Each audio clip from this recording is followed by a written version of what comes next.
Good morning everyone. आशा करছি তোমরা সকলে খুব ভালো আছো এবং আমরাও খুব ভালো আছি।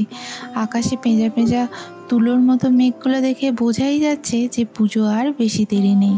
দিনটা ছিল 15 আগস্ট, স্বাধীনতা দিবস, এবং পরের দিন যেহেতু 16 তারিখ, সেদিন ছিল বড় বাবার জন্মদিন এবং জন্মাষ্টমী।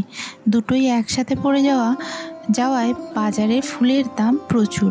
তাই মা আর আমি দুজনে মিলে চলে গিয়েছিলাম মল্লিক ঘাট। বাপি বলেছিল জগন্নাথ ঘাট যেতে, তাই এই সবগুলো নিয়েই তোমাদের সাথে আজ আলোচনা করব এবং ফুলের দাম দরগুলোর কতটা তফাৎ আছে সেগুলোই তোমাদের সাথে আলোচনা করব। তাহলে চলো আজকের ভিডিওটা এখান থেকে শুরু করা যাক। আর আমাদের যদি নতুন কেউ আজকে দেখে দেখো, চ্যানেলটাকে please like, comment, share and subscribe করে আমাদের সাথে থেকো। তাহলে চলো আজকের ব্লগটা এখান থেকে শুরু করা যাক।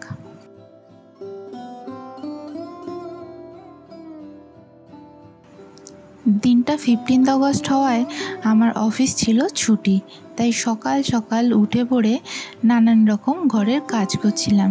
তার সাথে সাথে আকাশটা দেখতে একদমই ভুলিনি। ফুলগুলো দেখতে গিয়েছিলাম ছাদে, আর তখনই চোখে পড়লো এত সুন্দর আকাশ। কী যে ভাল লাগে কি বলবো।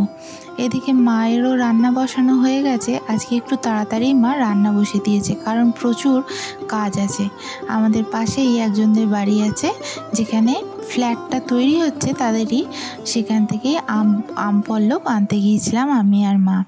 এটা দিদি আর আমি করি সব সময়, কিন্তু এবছর যেহেতু দিদি আসতে পারবে না, তাই মা আর আমি করছিলাম। খাওয়া দাওয়া সেরে চলে গিয়েছিলাম মল্লিক ঘাট। বাপি বলেছিল জগন্নাথ ঘাট যেতে, কিন্তু আমরা একটা স্টপেজ আগেই নেমে পড়েছি ভুল করে, তাই চলে গিয়েছিলাম মল্লিক ঘাট। ওখানে দাম এমন কিছু হেরফের না, কারণ এখন যেহেতু বৃষ্টির কারণে অনেক ফুল নষ্ট হয়ে গেছে, ফুলের গাছ নষ্ট হয়ে গেছে, তাই দাম প্রায় একই রকম। এই যে এখানে বড় বাবা আর মা কালীর জন্য বানানো হচ্ছে মুকুট। বেসিক্যালি আমরা মুকুটটাই আনতে গিয়েছিলাম। এখানে মুকুটগুলোর দাম প্রচুর বলছিল, এদিক ওদিক হয়েছে আর কি দামটা। যাই হোক, আমরা গেলাম মুকুটটা আনতে। তারপরে একটু বাজারটা ঘুরে দেখছিলাম। এই মার্কেটে গিয়েছিলাম ভাইয়ের সাথে একবার, আর বাপির সাথে গিয়েছিলাম জগন্নাথ ঘাট। আর এখানে ফুল দেখছো কত ফুল, আর এই জিপসি আর এই যে গোলাপ ফুলগুলোর এক একটা এইরকম প্যাকেট করা আছে 350 টাকা করে, কিন্তু বেশ সুন্দর, একদম ফুলের মতো ফুল। কম দামেরও আছে, কিন্তু এইগুলো বেশ ভালো লাগলো। কিনিনি যদিও, দামটা জিজ্ঞেস করছিলাম। তারপর আর একটা জিনিস জানো, ওনারা না বোঝেন যে কে রোজ পাইকারি মাল নিতে আসে আর কে খুচরো মাল নিতে আসে, তাই ওনারা এক একজন কথাও বলতে চাইছিল না। আর এখানে দেখতে পাচ্ছ রজনীগন্ধার স্টিকগুলো কীরকম মেঝেতে পড়ে আছে। আমি কখনো দেখিনি টগর ফুল দিয়ে মালা তৈরি করতে। এই বাজারে গিয়ে দেখলাম টগর ফুলেরও মালা হয়। আর 15 আগস্ট উপলক্ষে এই মোটা গুড়ের মালাটা বানাচ্ছিল একটা দোকানে। আমাদের কেনাকাটা হয়ে গেছে, এবার এইদিকে এসেছি, একটু ছবি তুলবো না তা তো হয় না, সেগুলোও করে নিলাম।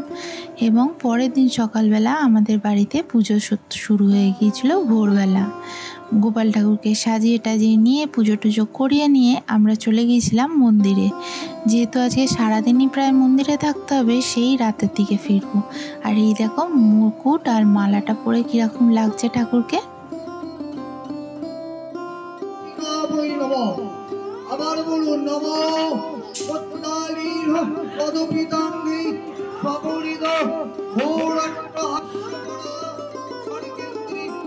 প্রত্যেক বছরই বড় বাবার জন্মদিনের দিন আমরা সকাল থেকে মন্দিরে যাই এবং রাত্রির দিকে ফিরি। এবছর দিদিদের আসা হলো না, নানান রকম কারণে আর কি।